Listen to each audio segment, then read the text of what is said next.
Their eyes light up. Yeah. They don't say anything. Right. Just, I can tell every 4.5 years I get a new crop. Right, right.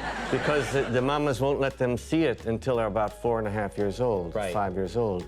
And then I walk down the street and I see the eyes light up like that, and they're too nervous to say anything most of the time. Right. What if one of the loudest, most chaotic comedies ever made only worked because of the quietest performance in the room? What if the actor who saved the movie wasn't even supposed to be there? And what if the real story behind Blazing Saddles, fights, the near cancellation, the missed casting, and the silent genius at the center of it all was more dramatic than the movie itself? This is the untold story of how Gene Wilder, in just 24 hours, stepped into a failing production and turned it into one of the greatest comedies of all time. Not with big jokes or wild antics, but with a stillness so powerful it held the entire film together. Let's rewind to 1973. Mel Brooks, riding high off the success of The Producers, was deep in production on what he hoped would be his next audacious masterpiece, Blazing Saddles, a riotous, no-holds-barred Western satire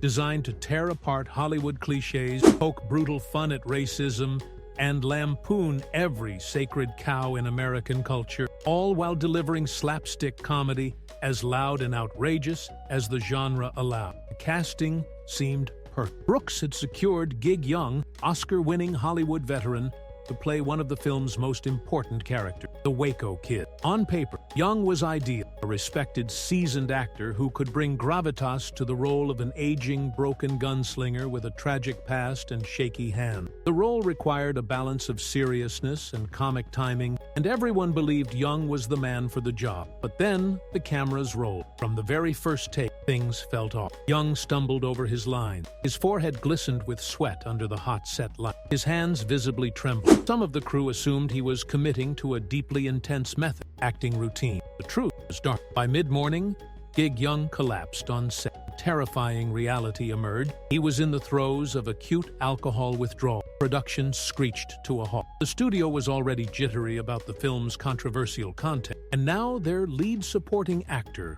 was gone. Time was money, and the clock was ticking. Mel Brooks had no time to waste, no audition, no agency call. He reached for the phone and dialed one number, the number of a man he trusted more than anyone, Gene Wilder. Wilder didn't hesitate. He didn't ask for the script, the role description, or the paycheck. He simply said yes. Within 24 hours, Gene Wilder was on a plane, script unseen, character unprepared, walking straight into the chaos. That single phone call didn't just save a film, it changed comedy history. When Gene Wilder arrived on the set of Blazing Saddles, he was a man running on empty. Jet-lagged, with barely a moment to process the chaos he was walking into, he was given a costume, a rough idea of the character, and thrown in front of the cameras. But what happened next was nothing short of extraordinary. While most actors would have scrambled to find their footing, Wilder slipped into the role of the Waco Kid like it was made for him. It felt less like acting and more like unearthing something that had been inside him for years. And here's where it gets fascinating. Wilder made an immediate, deliberate decision. In a film built on outrageous jokes,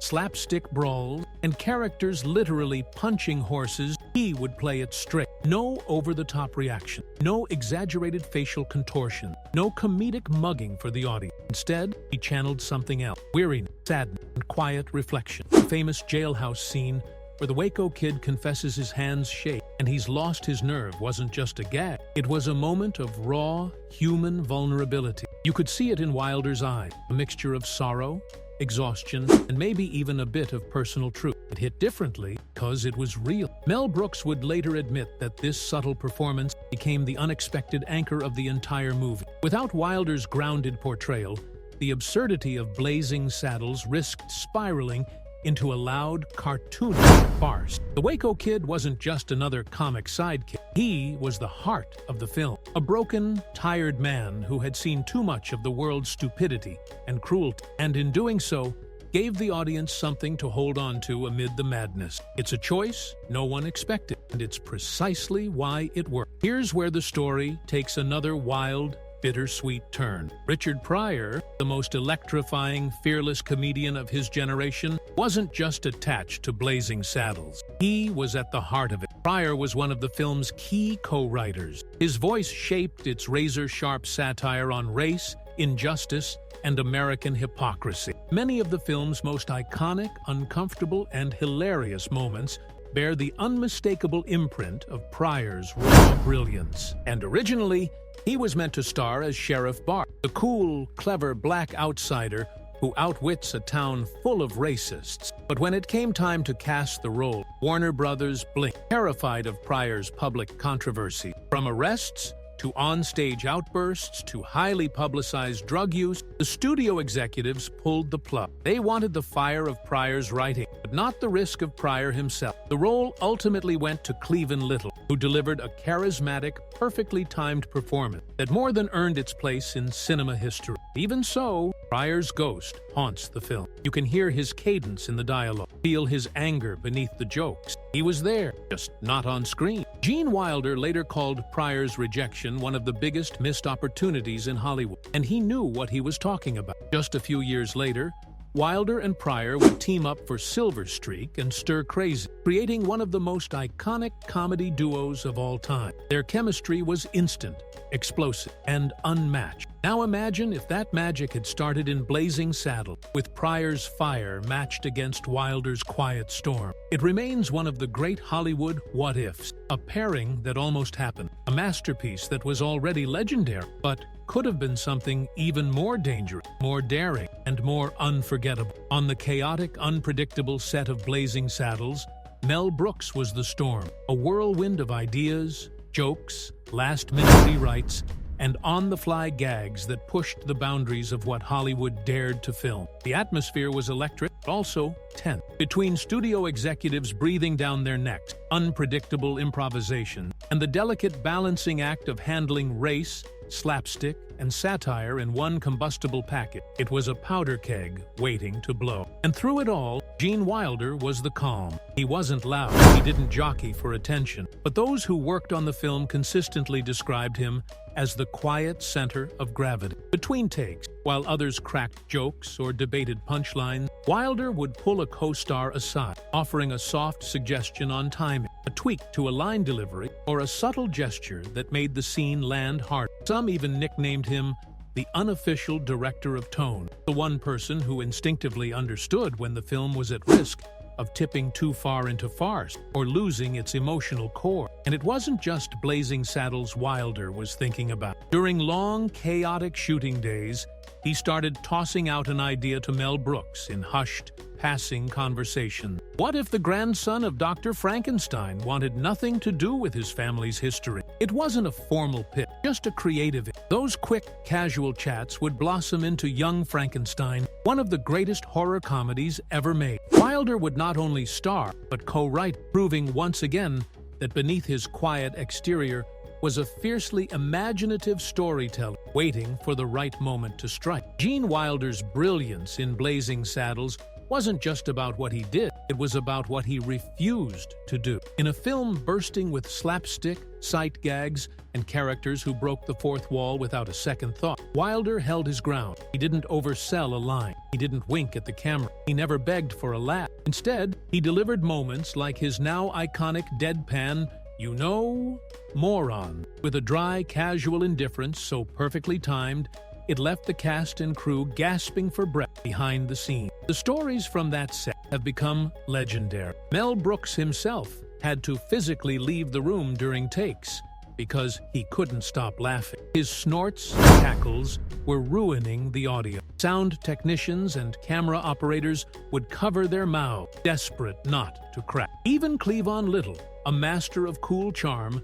struggled to stay in character when faced with Wilder's perfectly timed zinger. Some scenes had to be shot over and over, not because of Wilder's mistake, but because everyone else kept breaking. What makes this even more impressive is that some of Wilder's deepest, most introspective moments, as the Waco Kid, never made it to the final cut. There were scenes that dug further into the character's broken past, hinting at deeper regret and pain. They were left on the cutting room floor in favor of pacing and keeping the comedy sharp. And yet, even without those moments, what survived was a character with layers of real sorrow beneath the wisecrack. A wounded soul disguised as a sidekick, whose restraint made the surrounding madness even funnier. Back in the early 1970s, Hollywood comedy was a loud business. Physical gag, pratfalls, mugging for the camera, that was the currency of laughs. Films of the era thrived on exaggerated performances, rapid-fire punchlines, and characters who practically shouted their jokes across the screen.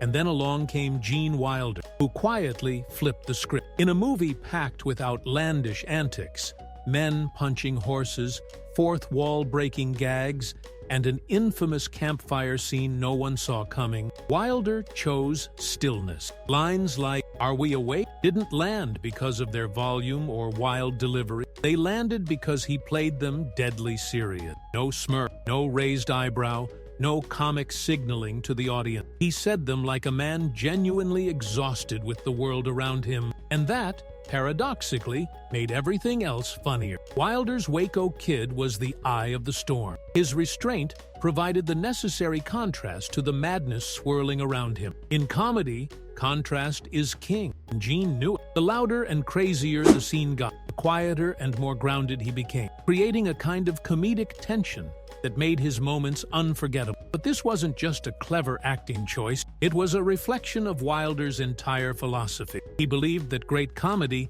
didn't come from desperation or spotlight chasing. It came from trust in the material, in your fellow actors, and in the intelligence of the audience. He understood that silence can be just as powerful as a punchline, and that stillness on screen makes people lean in. It's part of why his work in Blazing Saddles still resonates today, long after louder performances from that era have faded. Wilder didn't chase laughs, he earned them. Behind the scenes of Blazing Saddles, Gene Wilder's role extended far beyond the screen. While audiences remember him as the dry, weary Waco Kid, those on set knew him as something more, a steady, quietly principled presence. During some of the film's most contentious moments, from the very start, Warner Brothers executives were uneasy about the film's raw satire. The racial humor, the blunt language, and the film's refusal to soften its depiction of bigotry made the studio nervous. Executives sent memo after memo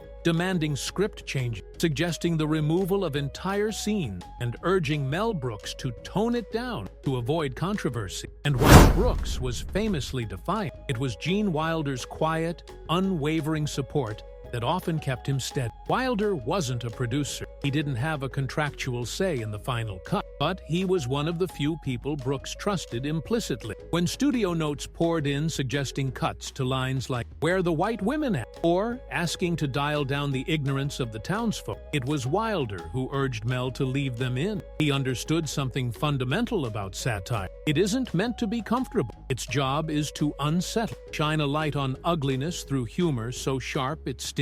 Wilder knew that sanitizing the film for mass appeal would strip it of its purpose. So, while others argued and protested, Wilder stood his ground in his own way. He didn't shout or grandstand. He simply made it clear that the film's honesty was its strength. And in a production full of big personalities and bigger risks, that quiet conviction mattered more than anyone realized. Gene Wilder's performance as the Waco Kid wasn't designed to steal scenes, but in many ways, it stole the entire film. In a movie where everything was cranked up to 11, from fart jokes around a campfire to villainous henchmen named Hedley Lamar, Wilder made a bold, counterintuitive choice. He didn't compete with the madness. He grounded it. He became the film's emotional anchor. Amid all the slapstick, absurdity, and deliberately offensive satire, Wilder's Waco Kid was the lone character who felt like a real person, a man who'd lived through too much,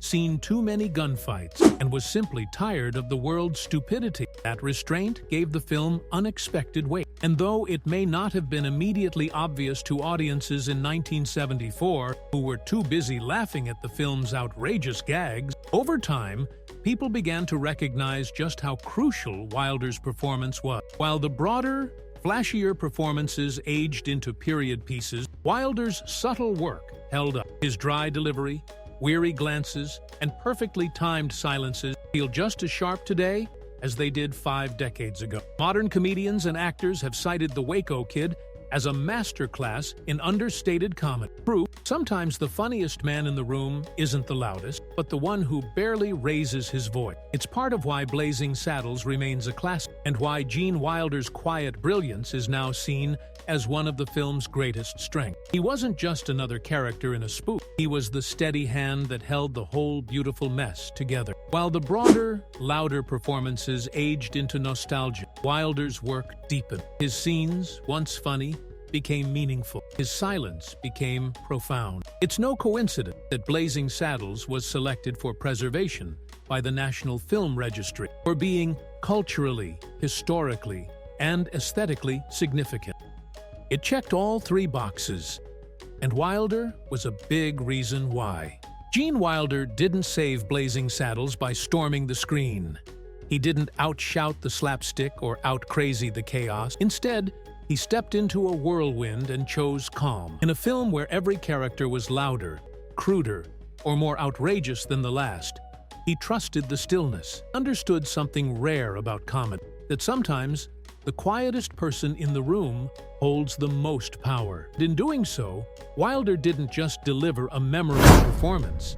He redefined what great comedy could be. He showed that humor isn't just about volume or shock value, but about timing, presence, and restraint. Made people lean in rather than recoil. Made them laugh not because he was desperate to be funny, but because his honesty made the absurdity around him even funnier.